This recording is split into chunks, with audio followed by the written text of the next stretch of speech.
रमण भगवान महावीर स्वामी की जय। मन के मंदिर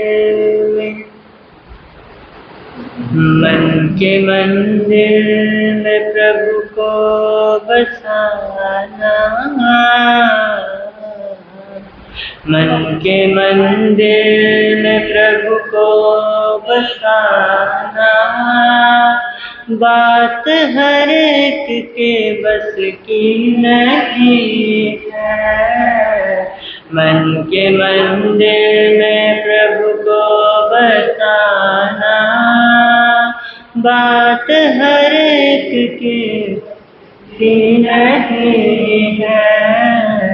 खेलना पड़ता है जिंदगी से, खेलना पड़ता है जिंदगी से।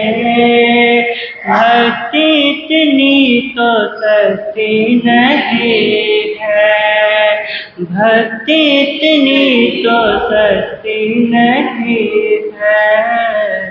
मन के मंदिर में प्रभु को बसाना, बात हर एक के बस की। प्रेम मीरा ने मोहन से डाला, उसको पीना पड़ा विष का प्याला। प्रेम मीरा ने मोहन से डाला, उसको पीना पड़ा विष का प्याला। जब तलक ममता है जिंदगी से, जब तलक है जिंदगी से, उसकी रहमत बरसती नहीं है। मन के मंदिर में प्रभु को बसाना, मन के मंदिर में प्रभु को बसाना, बात हर एक के बस की। सिर पे संकट पड़े तो न डोले, लिपटे खम्बे से प्रहलाद बोले। सिर पे संकट पड़े तो न डोले, लिपटे खम्बे से प्रहलाद बोले। पतित पावन प्रभु के बराबर, पतित पावन प्रभु के बराबर, कोई दुनिया में हस्ती नहीं है, कोई दुनिया में हस्ती नहीं है। मन के मंदिर में प्रभु को बसाना, मन के मंदिर में प्रभु को बसाना, बात हर एक के बस की नहीं है। खेलना पड़ता है जिंदगी से, खेलना पड़ता है जिंदगी। भक्ति इतनी तो सस्ती नहीं है, भक्ति इतनी तो सस्ती नहीं है। मन के मंदिर में प्रभु को बसाना, मन के मंदिर में प्रभु को बसाना, बात हर एक के। संत कहते हैं नागिन है माया, जिसने सारा जगत काट खाया। संत कहते हैं नागिन है माया, जिसने सारा जगत काट खाया। प्रभु का नाम है जिसके मन में, प्रभु का नाम नाम जिसके है मन में, उसको नागिन ये डसती नहीं है, उसको नागिन ये डसती नहीं है। मन के मंदिर में प्रभु को बसाना, मन के मंदिर में प्रभु को बसाना, बात हर एक के बस की नहीं है। खेलना पड़ता है जिंदगी से, खेलना पड़ता है जिंदगी से। भक्ति इतनी तो सस्ती नहीं है, भक्ति इतनी तो सस्ती नहीं है।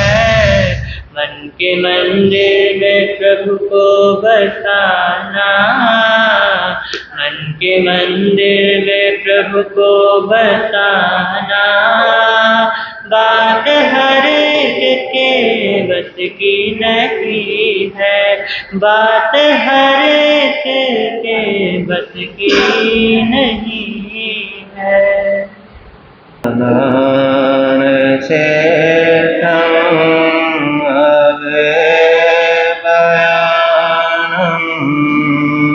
सचे सुवर्ण वज्रं वयन्ति तवे सुवातमं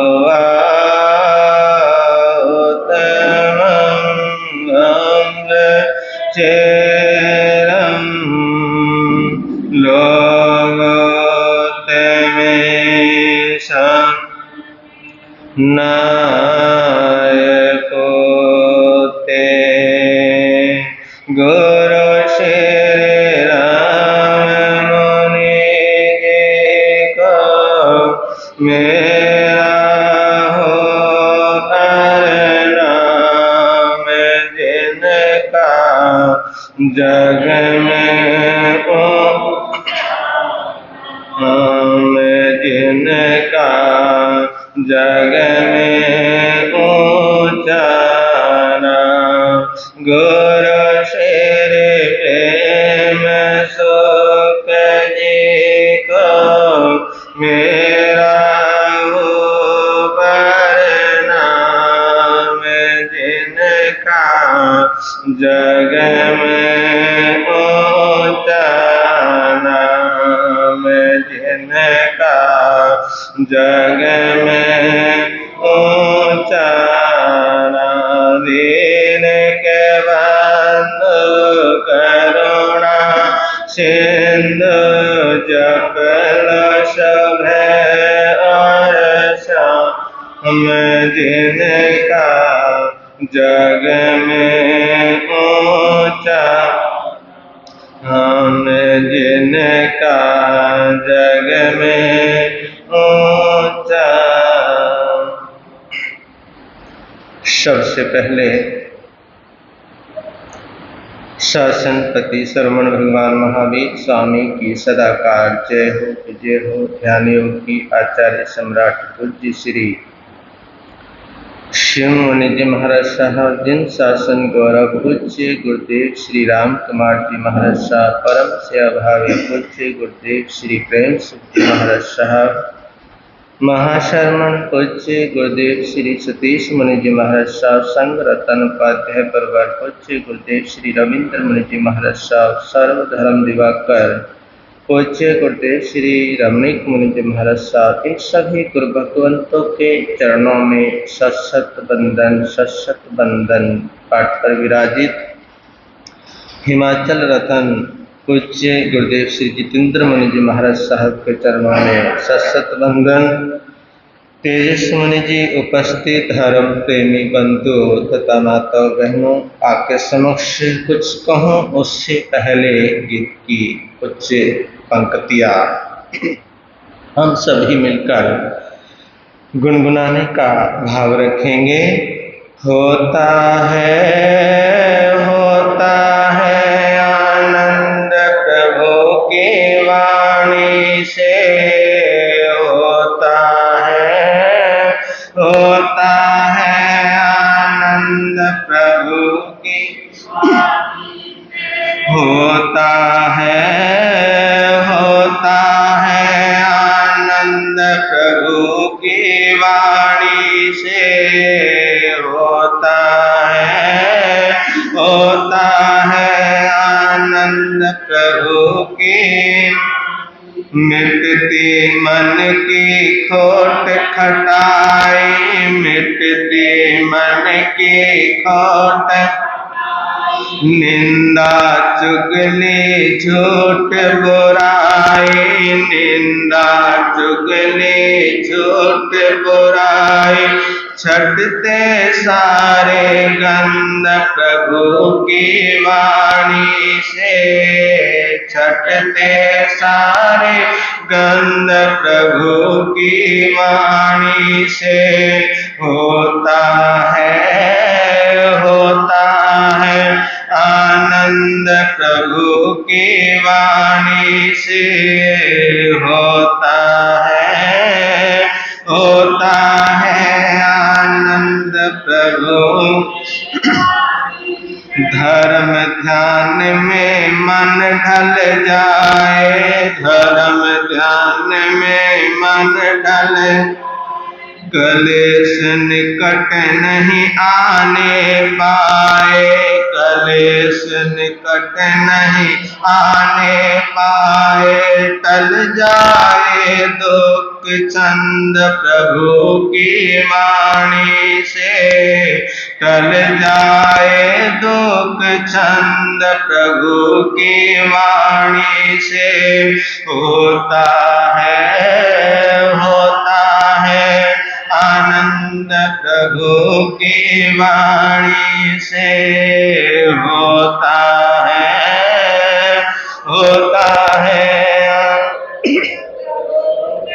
वाणी से होता है आनंद प्रभु की वाणी से धर्म ध्यान में मन ढल जाए क्लेश निकट नहीं आए। कमाल की बात है। प्रभाव देखिए धर्म का कि अगर धर्म ध्यान में हमारा मन ढल जाए तो क्लेश लेश सब क्या हो जाए, मिट जाए। लेकिन कभी आपने चिंतन किया, कभी आपने मनन किया कि जितना धर्म ध्यान करने वाले होते हैं, है ना, जितना धर्म ध्यान करने वाले होते हैं या धर्म ध्यान करते हैं, फिर भी वो कलेश में ही रहते हैं। कलेश उनके निकट रहता है, कलेश उनके पास रहता है। ये सोचने वाली बात है, चिंतन करने वाली बात है कि इतना धर्म ध्यान करते हुए भी फिर भी हम कलेश से दूर नहीं हो पाए, क्लेश से निकल नहीं पाए। उतना ही हमारे जीवन के अंदर राग और द्वेष की भावना, क्लेश की भावना, एक दूसरे को लड़ने और लड़ाने की भावना। ये कटु सत्य है कि जितना कोई धर्म ध्यान करता है उतना ही वो पाप में जीवन गंवाने की बात है। कहाँ तो धर्म करते करते करते हमारे जीवन के अंदर चेंज आना चाहिए। क्या आना चाहिए? चेंज आना चाहिए, परिवर्तन आना चाहिए। क्योंकि जो धर्म का जो फल बतलाया है, धर्म का फल है सकून। क्या है? धर्म का फल है सकून, धर्म का फल है शांति, धर्म का फल है आनंद। लेकिन फिर भी कमाल की बात है, धर्म करते करते करते फिर भी हम अशांति में ही रहते हैं। उस आनंद की अनुभूति नहीं कर पाते। तो सोचिए, चिंतन कीजिए, मनन कीजिए। क्रोध, मान, माया, लोभ, इन 4 धर्मों के ऊपर आप चर्चा सुन चुके हैं। 5वां जो धर्म है वो क्या है? उत्तम सत्य धर्म। ये दिगंबर परंपरा में 10 धर्म क्या आती है? 10 धर्मों की चर्चा आती है। वहां तो 10 धर्म शायद परसों क्या हो गए, है ना, संपूर्ण हो गए, लेकिन उसके बाद भी कार्यक्रम चलता रहता है। आज रथ यात्रा है ना, कल कुछ और है, तो चलता रहता है। ये क्षमावाणी है, क्षमावाणी का कार्यक्रम चलता रहता है। तो वहां पर 10 धर्मों की जो चर्चा की है, तो हमने सोचा कि क्यों ना हम भी 10 धर्मों की आराधना, 10 धर्मों की आराधना कर ले, 10 धर्मों की साधना कर ले। क्रोध, मान, माया, लोभ, उत्तम क्षमा धर्म। जिसको क्रोध ना आए वही क्षमा का पुजारी होता है। उत्तम मार्दव धर्म, जिसको मान ना आए, जिसको मान ना आए, अभिमान ना आए, अहंकार ना आए, वही उत्तम मार्दव धर्म का क्या होता है? वही उत्तम मार्दव धर्म का पुजारी हुआ करता है। उत्तम आर्जव धर्म, जिसके जीवन के अंदर कोई छल कपट ना हो, मायाचार ना हो। क्या ना हो? जिसके जीवन के अंदर मायाचार ना हो, जिसका जीवन दोगला ना हो। दोगले जीवन का मतलब अंदर कुछ बाहर कुछ, इसको कहते हैं दोगलापन, दोगला जीवन जीना। तो दोगला जीवन जीने के लिए तो महावीर ने भी मनाही की है, मना किया है कि दोगला जीवन नहीं जीना। जो तुम अंदर हो वैसे ही तुम बाहर होने का प्रयास कीजिए, बाहर होने की कोशिश कीजिए। क्योंकि जिसके हम पुजारी हैं, जिनकी हम आराधना करते हैं, जिनको हम मानते हैं, जो हमारे तीर्थंकर हो गए, जो हमारे वितराग परमात्मा हो गए, उनका जीवन अगर देखा जाए, उनका जीवन जैसे अंदर था वैसा ही बाहर था। तो फिर हम कहां खो गए, हम कहां अटक गए, हम कहां चले गए, हम कहां भटक गए?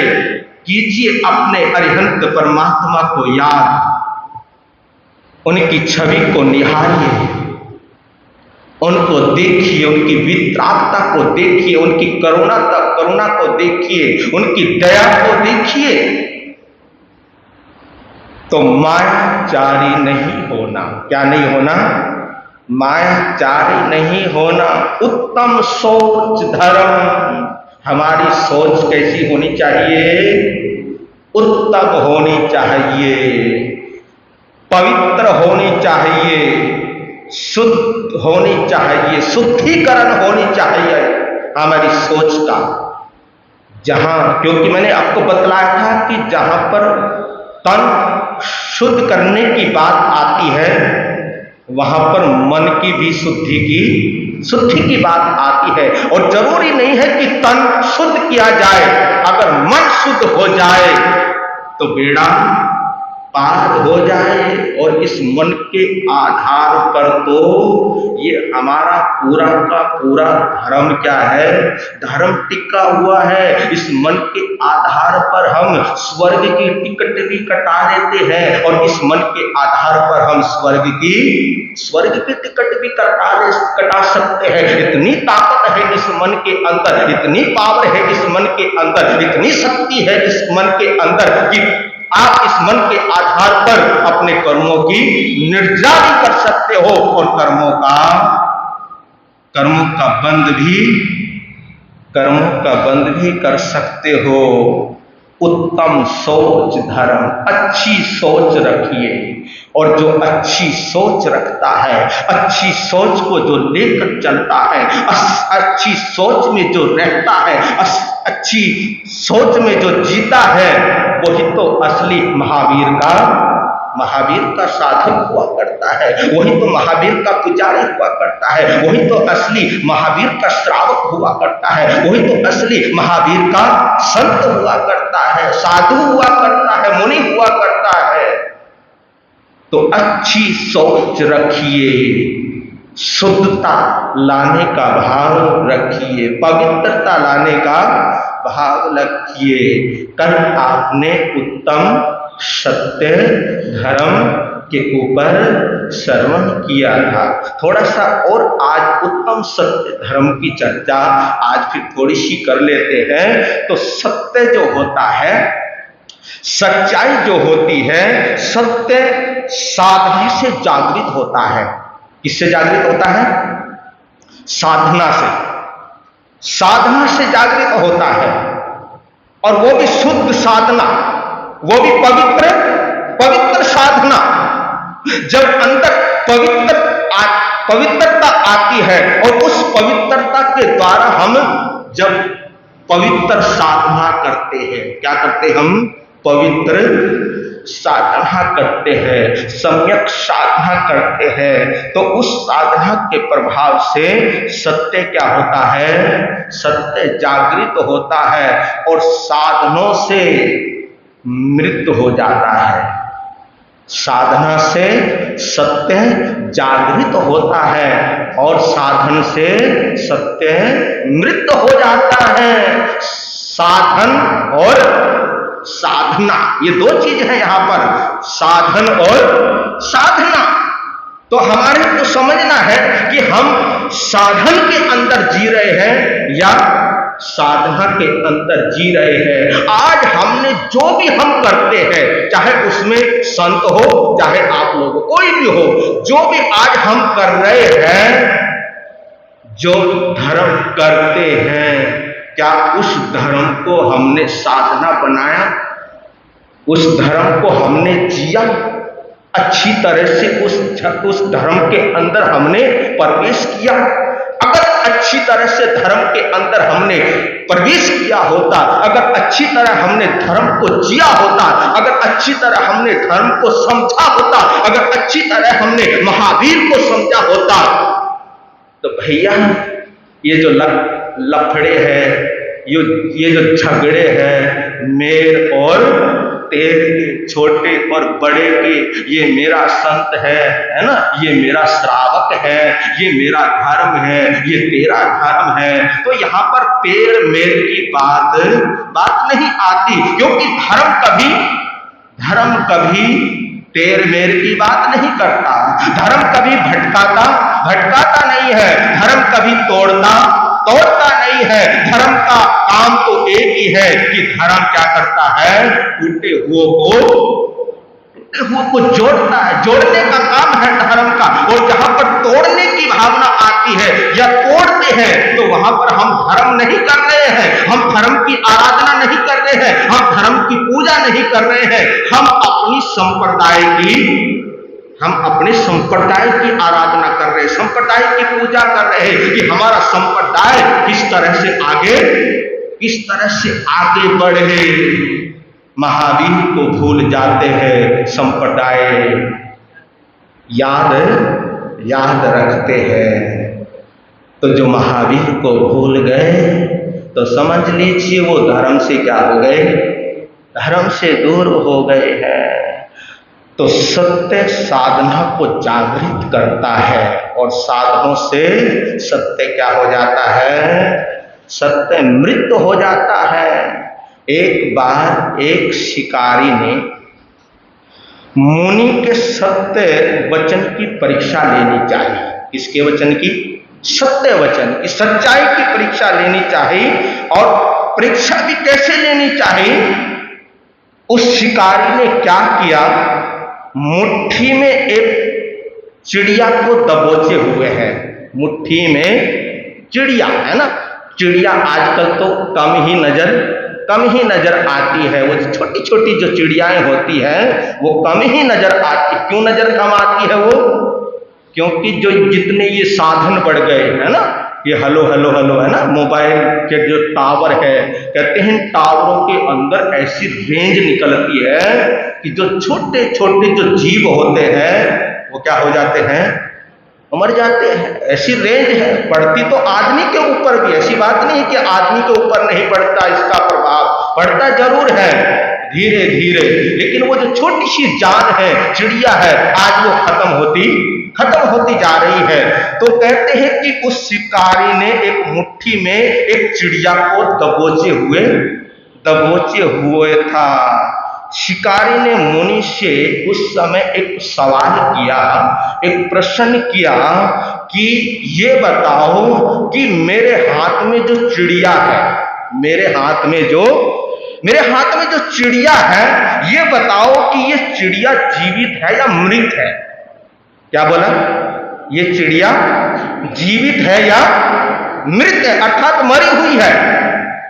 तो मुनि ने उस शिकारी की भावनाओं को ढा लिया, जांच लिया, परख लिया, देखा कि उंगली क्या है, उंगली हिल रही है। क्या हिल रही है? उंगली हिल रही है। भावनाओं को जांच लिया और सोचने लगे क्या करूं, कैसे करूं, क्योंकि झूठ भी नहीं बोलना है और इस चिड़िया को भी बचाना है। झूठ भी नहीं बोलना और चिड़िया को भी बचाना है। तो करूं क्या?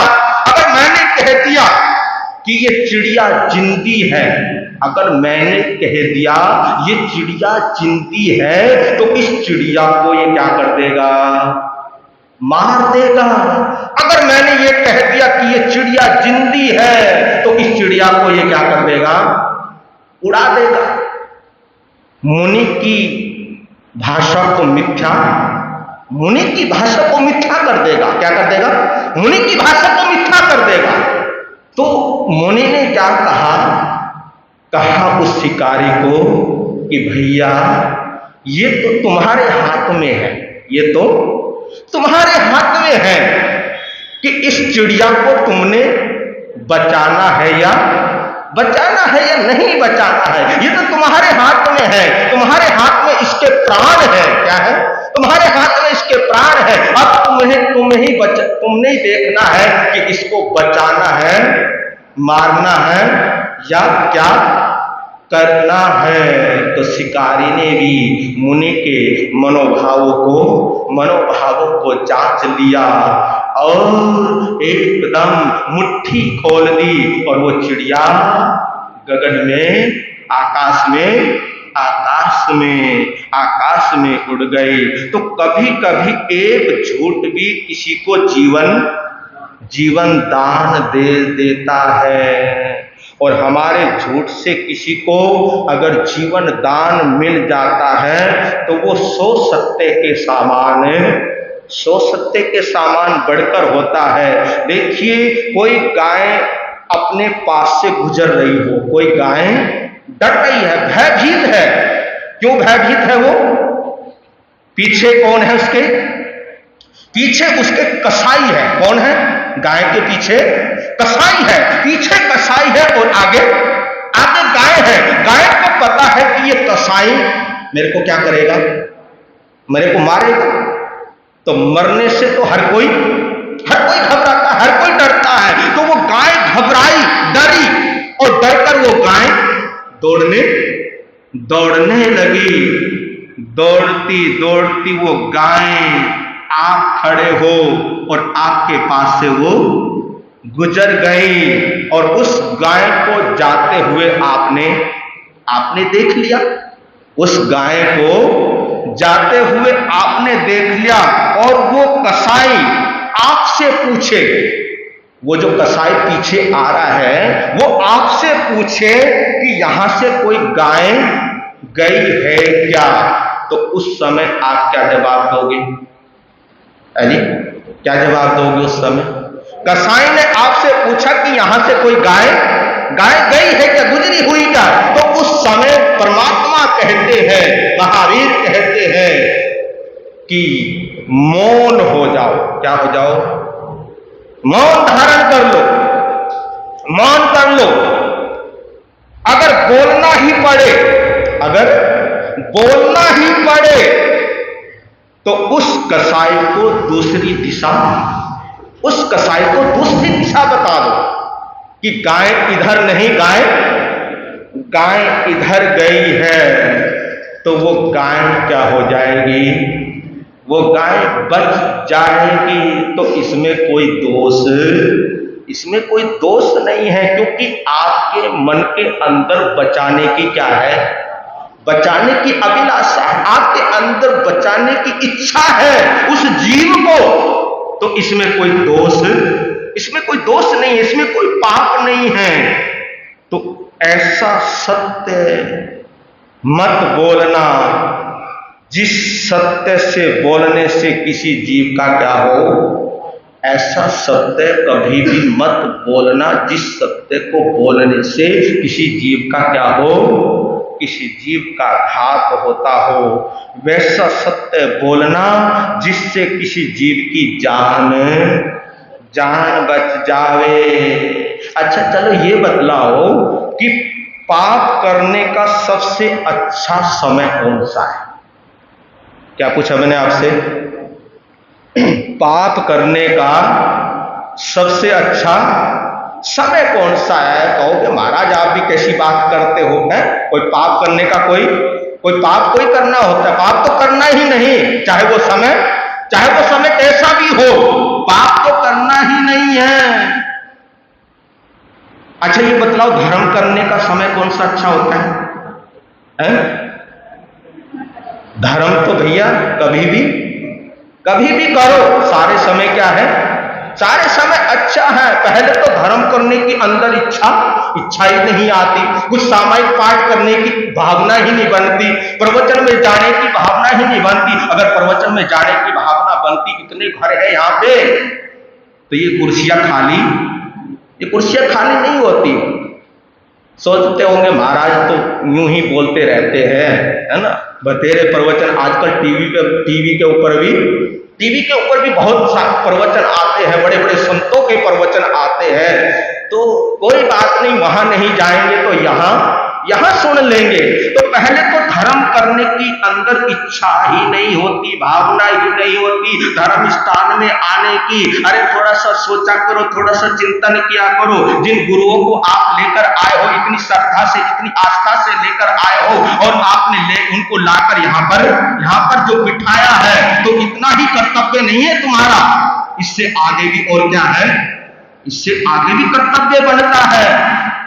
उस कर्तव्य को जानिए, उस कर्तव्य को पहचानिए और अपने कर्तव्य को निभाइए, तभी तो ये चातुर्मास सार्थक।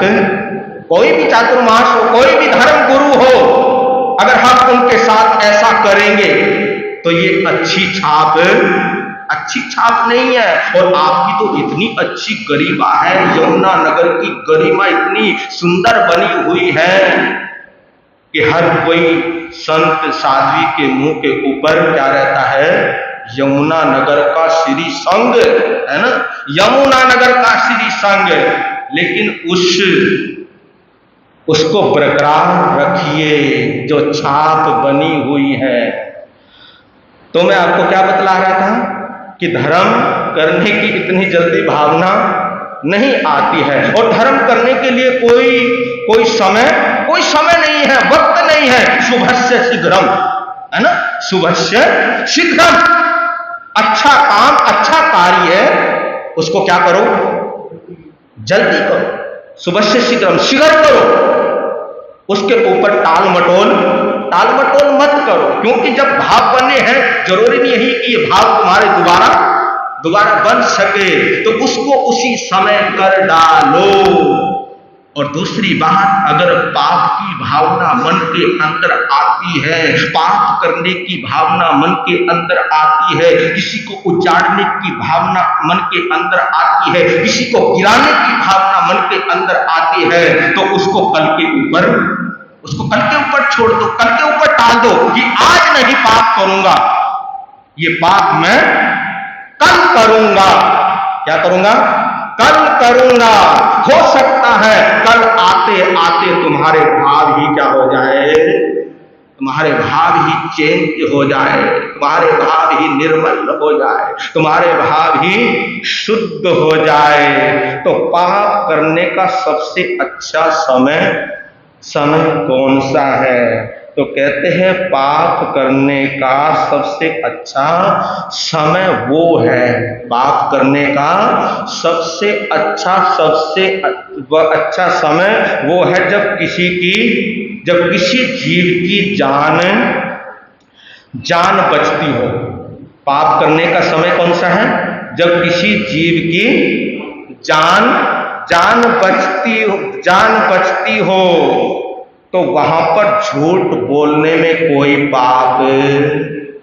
कोई पाप नहीं है, कोई गुनाह नहीं है, क्योंकि आपने एक चलते फिरते जीव की क्या की है, तुमने रक्षा की है, तो उसमें कोई गुनाह नहीं है। अगर थोड़ा सा पाप हो गया तो कोई बात नहीं है, जीव तो बच गया है, इतना बड़ा जीव तो बच गया है। और देखिए कमाल की बात है, सीमा पर खड़े हुए सैनिक, है ना, जिनके बलबूते पर हम रह रहे हैं, जिनके बलबूते पर हम खा रहे हैं, पी रहे हैं, चल रहे हैं, कमा रहे हैं, अरे उन नौजवानों को प्रणाम किया करो, सलाम किया करो, जो कहाँ रहते हैं, बॉर्डर के ऊपर खड़े रहते हैं, ना नींद की चिंता है और मौत कब आ जाए ये तो कुछ नहीं पता।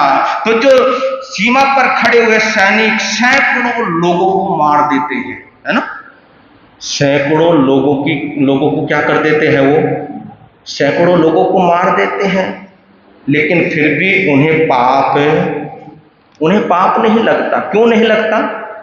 सैकड़ों लोगों की हत्या करते हैं, सैकड़ों लोगों को मार देते हैं उस सीमा के ऊपर, लेकिन फिर भी उनको पाप नहीं लगता। क्यों नहीं लगता? क्योंकि उनका ध्येय किसी को मारना नहीं है, उनका ध्येय किसी को मारना नहीं है, उनका ध्येय अपना और अपने देशवासियों को बचाने का है, इसलिए उनको पाप नहीं लगता। तो जहां तक संभव हो, महावीर की वाणी है, प्रभु की वाणी है कि जहां तक संभव हो मौन से सत्य धर्म की रक्षा करने का प्रयास करें।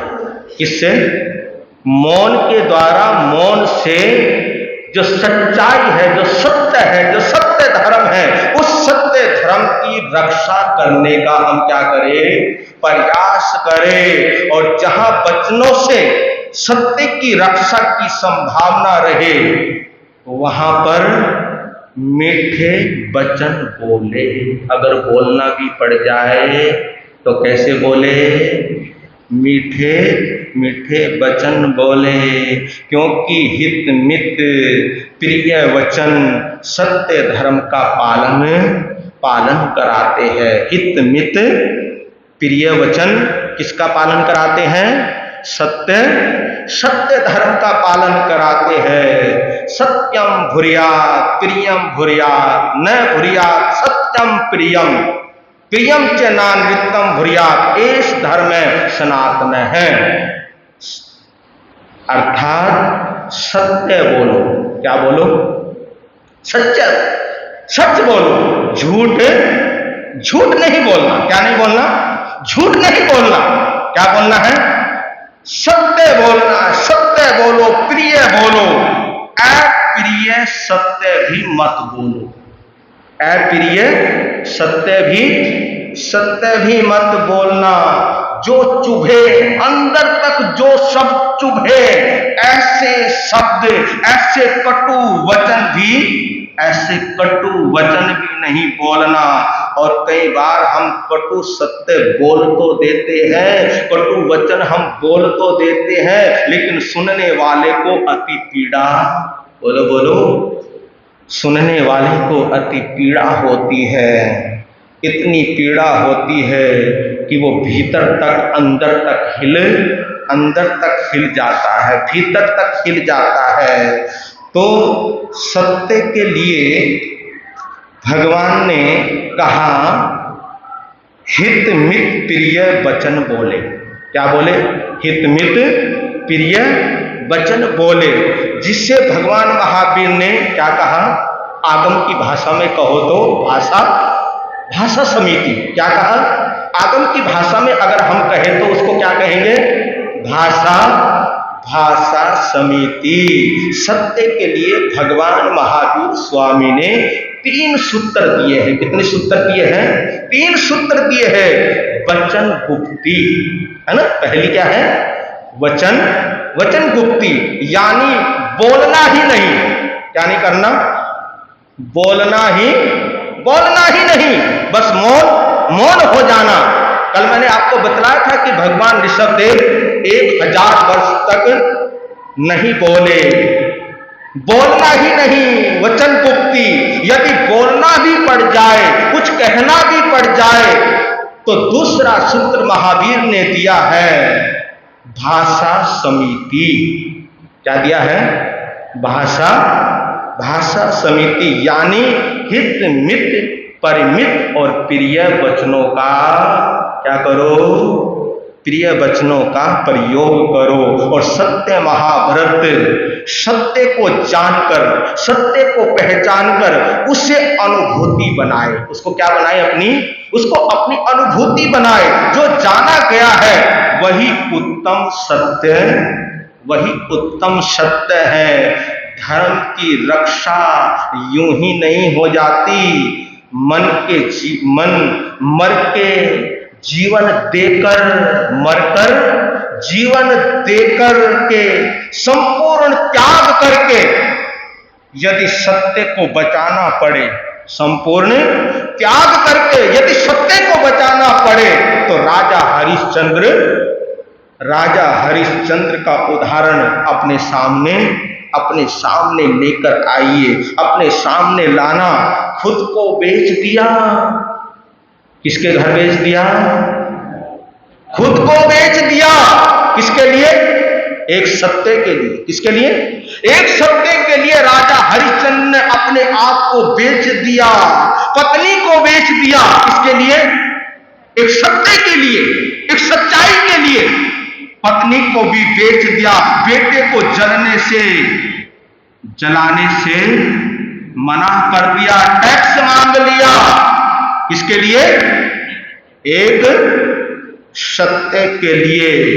और हम बात में, है ना, बात में झूठ बोलते हैं, झूठ बोल देते हैं, है ना, बात में झूठ बोल देते हैं। कभी हंसी में झूठ बोल देते हैं। कभी हम मजाक में क्या कर देते हैं? मजाक में झूठ बोल देते हैं। लेकिन इन महापुरुषों को देखिए, इन्होंने सत्य के लिए अपने आप को भी क्या कर दिया?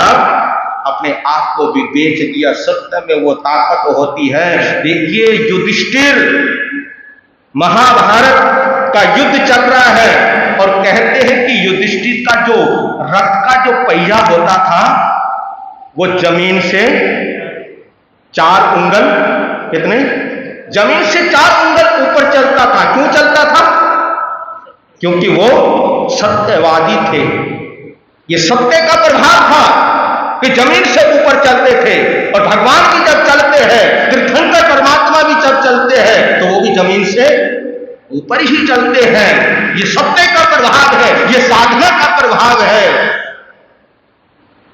युधिष्ठिर, महाभारत चल रहा है, द्रोणाचार्य को हटाना है, तो कैसे हटाया जाए? कहा गया कि जब तक अश्वत्थामा जिंदा है, तब तक हम द्रोणाचार्य को नहीं हटा पाएंगे। क्योंकि अश्वत्थामा के अंदर द्रोणाचार्य की आत्मा बसती है। जब तक द्रोणाचार्य है, तब तक हम अश्वत्थामा का कुछ नहीं कर पाएंगे। तो कहते हैं, युधिष्ठिर को मनाया गया कि तुम एक बार क्या कर दो? तुम झूठ बोल दो। क्या कर दो? एक बार तुम झूठ बोल दो। युधिष्ठिर ने कहा कि नहीं, मैं झूठ नहीं बोलूंगा। मैं क्या नहीं करूंगा? झूठ नहीं बोलूंगा। फिर उकसाया गया, कहा गया, तो युधिष्ठिर ने एक ही शब्द कहा, अश्वत्थामा हतो। जैसे ही हतो शब्द आया, तो वहां पर ढोल नगाड़े बजा दिए। अश्वत्थामा हतो नरो वा कुंजरो वा। जहां नरो और कुंजरों का जो शब्द आया, वहां पर क्या बजा दिए? ढोल बजा दिए। तो द्रोणाचार्य ने बस इतना ही सुना था कि अश्वत्थामा क्या हो गया? मर गया। क्योंकि अश्वत्थामा एक हाथी का नाम भी था। नरोवा कुंजरोवा, अश्वत्थामा मर गया है, लेकिन मेरे को यह नहीं पता कि वो आदमी है या पशु है। कहते इतनी ही मिश्र भाषा, इतनी ही ये भाषा बोली थी, इतने में ही बोलने से जो रक्त 4 अंगुल ऊपर चलता था, वो रक्त कहाँ घुस गया? जमीन में घुस गया। तो सत्य की साधना ये आत्मा की साधना है। किसकी साधना है? ये आत्मा की साधना है। और इस आत्मा की साधना को हमारे महापुरुषों ने जिया है, हमारे तीर्थंकरों ने जिया है, हमारे वितराग परमात्माओं ने जिया है। तो हम भी इस आत्मा की साधना में क्या करें?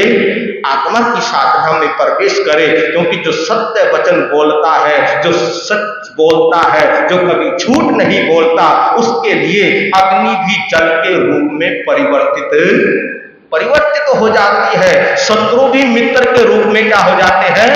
परिवर्तित हो जाते हैं। इतना प्रभाव है सत्य का कि सत्य के प्रभाव से देवता नौकर के रूप में परिवर्तित हो जाते हैं। पर्वत घर के रूप में परिवर्तित हो जाते हैं। जो सर्प है वो माला के रूप में परिवर्तित हो जाते हैं। सिंह मृग के रूप में परिवर्तित हो जाता है। अस्त्र शस्त्र कमल के पत्ते के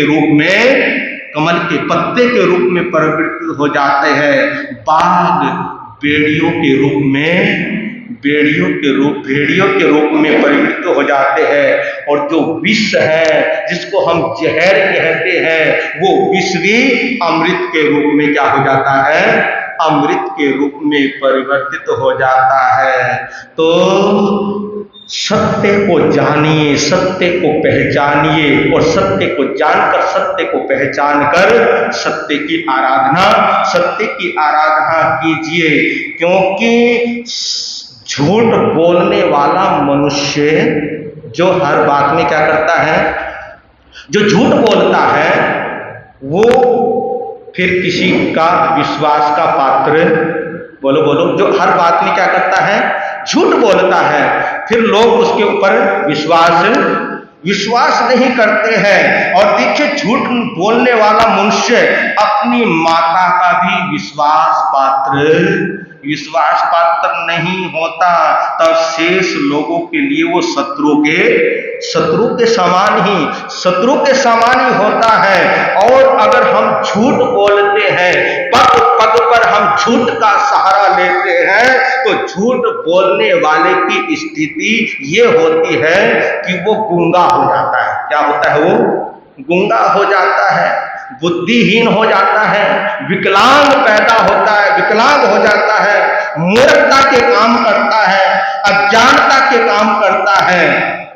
और झूठ बोलने वाले व्यक्ति के मुंह के अंदर रोग पैदा हो जाते हैं। क्या पैदा हो जाते हैं? ये मैं नहीं कह रही, भगवान की क्या है? ये भगवान की वाणी है कि झूठ बोलने वाले व्यक्ति के मुंह के अंदर क्या हो जाते हैं?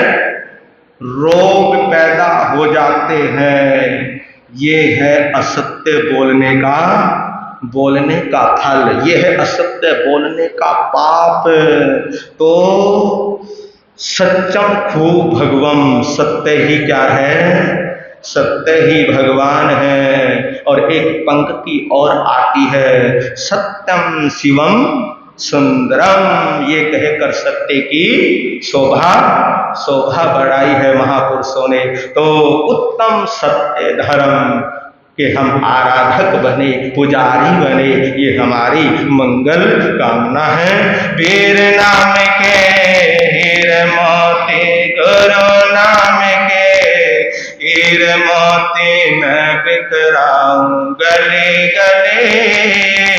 ले लो कोई राम का प्यारा, शोर मचाऊं गले गले। ले लो रे कोई गुरु का प्यारा, शोर मचाऊं गले गले। हो शोर मचाऊं गले गले।